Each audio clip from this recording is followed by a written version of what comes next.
Bon, maintenant, on va un petit peu voir comment les banques fixent leur taux d'intérêt, dans la mesure où on pourrait croire que plus le taux d'intérêt est haut, plus la banque va gagner d'argent. C'est vrai si et seulement si tout le monde rembourse son crédit, ce qui n'est pas le cas dans la vraie vie, malheureusement. Bon, notre cas de base est qu'on sait qu'on est dans une population où il y a deux types de profils emprunteurs. Il y a deux types de personnes qui viennent emprunter de l'argent. Un type A qui va avoir un return soit de 8%, soit de moins 2%.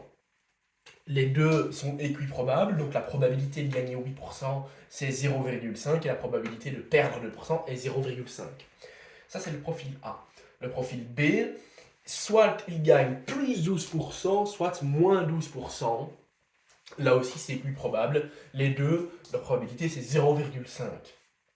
Bon, la subtilité, c'est que on ne connaît pas le profil de la personne en face de nous. Quand on est banquier et qu'on a un client qui vient demander un crédit, on ne sait pas s'il est du type A ou du type B, en tout cas dans notre exercice. Disons que ici, c'est contre la sélection adverse et la symétrie d'information, vraiment pour montrer que c'est pas parce qu'on a un taux infiniment haut qu'on va augmenter notre bénéfice. Dans la vraie vie, on sait plus ou moins distinguer vers quel type de profil un client est en train de tendre. Plutôt type A, plutôt type B.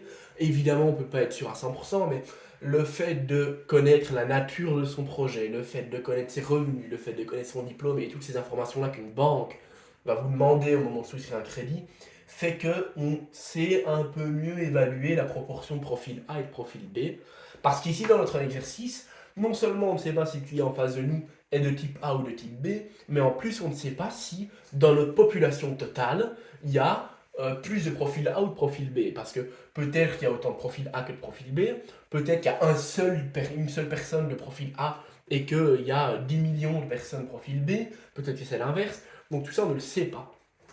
Et donc, la première question à se poser quand on a une banque, c'est de dire, tiens, lequel de ces deux profils nous intéresse le plus?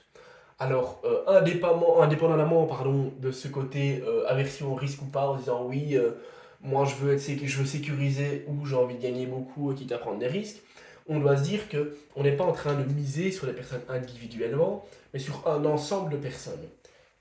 Qu'est-ce que ça traduit? Ça traduit qu'on va avoir la loi des grands nombres qui va rentrer en jeu. On va imaginer qu'on est par exemple 10 000 personnes minimum de chacun des deux profils.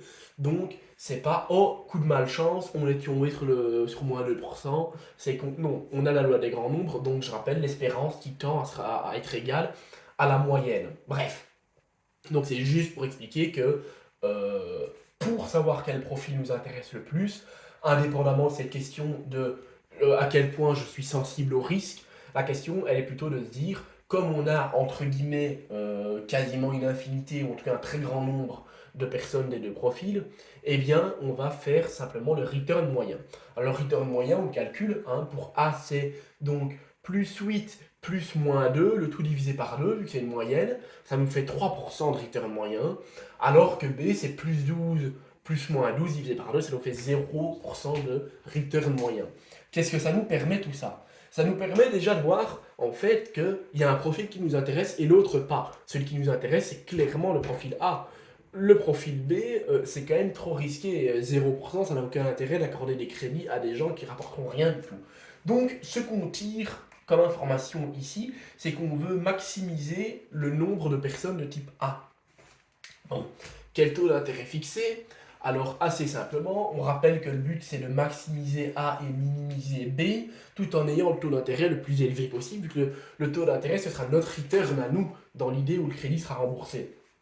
Donc, on veut maximiser A et minimiser B, on se rendra compte assez vite que minimiser B ce n'est pas possible sans diminuer la part de A, parce que, bon, donc ici, on va voir jusque où A accepte le crédit.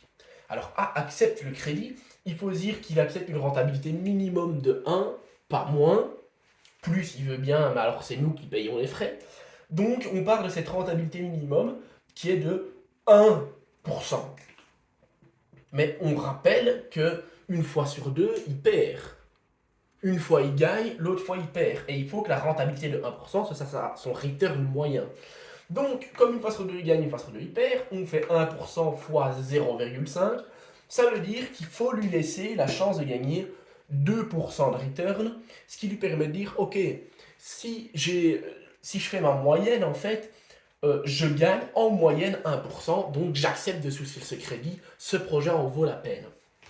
Donc, on sait que sur les 8% de return qu'il peut avoir dans l'idée où il espérerait gagner, on doit lui laisser à minima 2% pour qu'il puisse souscrire le crédit.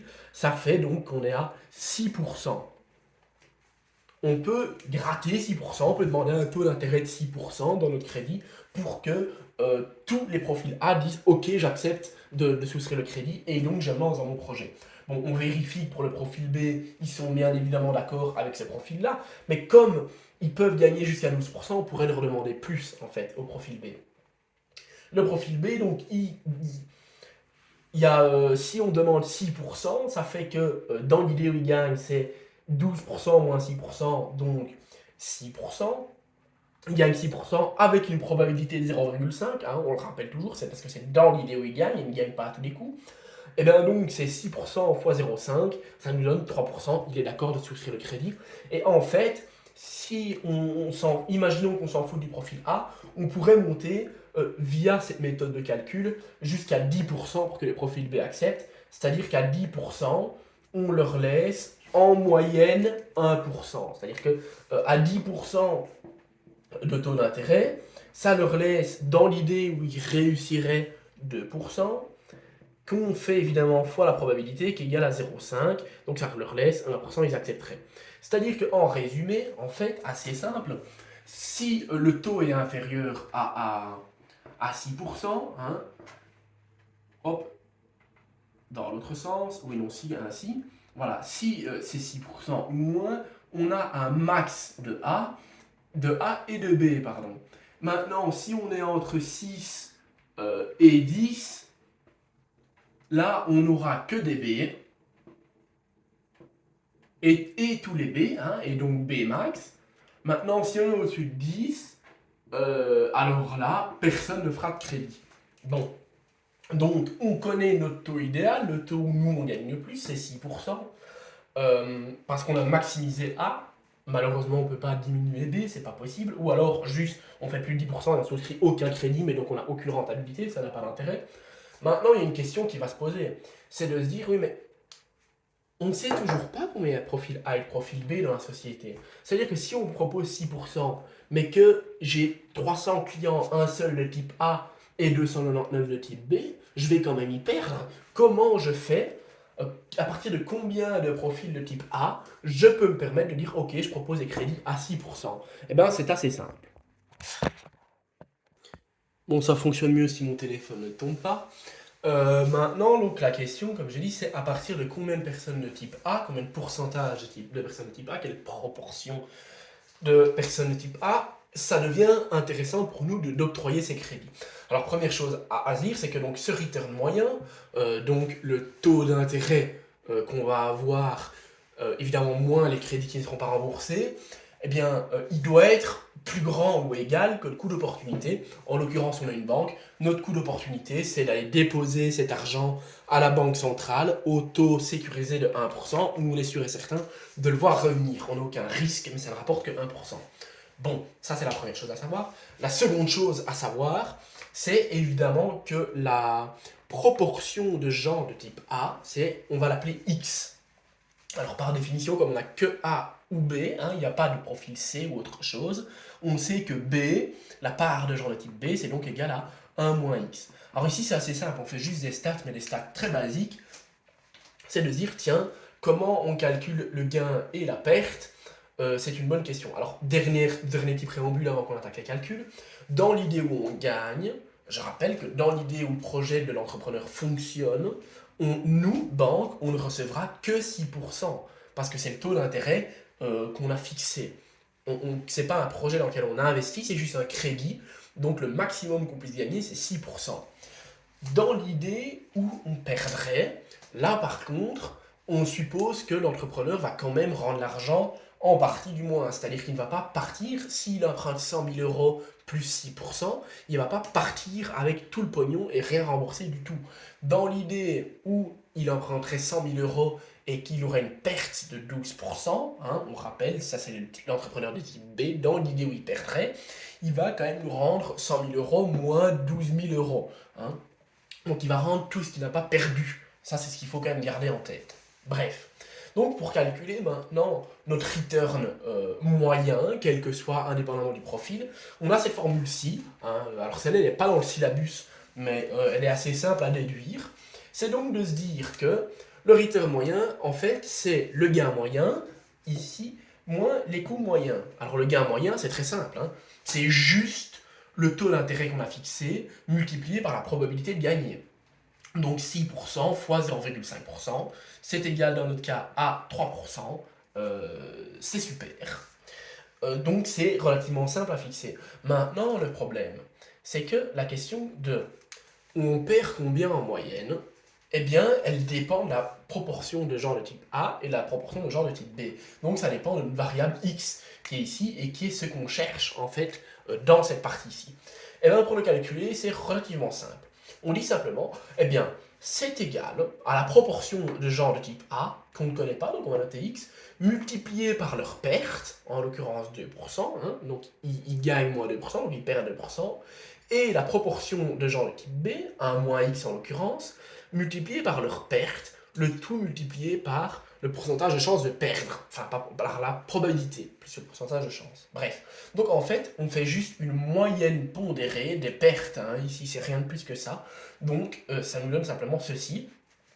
On a donc cette équation, et assez simplement, on sait que ça va être supérieur ou égal au 1%, hein, ça c'est le taux de la banque centrale en cas de dépôt. Et donc, de là, il suffit de rentrer dans sa calculatrice, de prendre un bout de papier ou photomate ou ce qu'on veut, et on obtient que x doit être égal à 4 cinquièmes. Alors 4 cinquièmes, assez simplement, enfin en tout cas il est plus grand ou égal que 4 cinquièmes, on veut à minima 80% de gens de type A. Si on n'a pas 80% de gens de type A, pour nous, banques, ça nous rapporte en moyenne moins que 1%, donc on a tout intérêt à aller déposer notre argent à la banque centrale. Donc voilà, tout ceci, ça sert juste à expliquer que même si ça peut sembler un peu contre-intuitif, il vaut mieux parfois baisser le taux d'intérêt qu'on donne lors des crédits, enfin qu'on demande lors des crédits, pour gagner soi-même plus d'argent, parce qu'en fait, assez simplement, quand on demande un taux d'intérêt très élevé, on n'aura que les profils risqués qui vont venir. C'est tout ce qu'il faut savoir. Et donc ça explique simplement pourquoi on a un plafond des taux d'intérêt ici dans l'eurozone et dans le monde en général. C'est pour éviter d'avoir que des entrepreneurs de type B, que des profils risqués qui vont venir, des profils qui risquent de ne pas tout rembourser ou de ne rien rembourser du tout. Donc c'est aussi simple que ça, et j'espère que ça a été clair.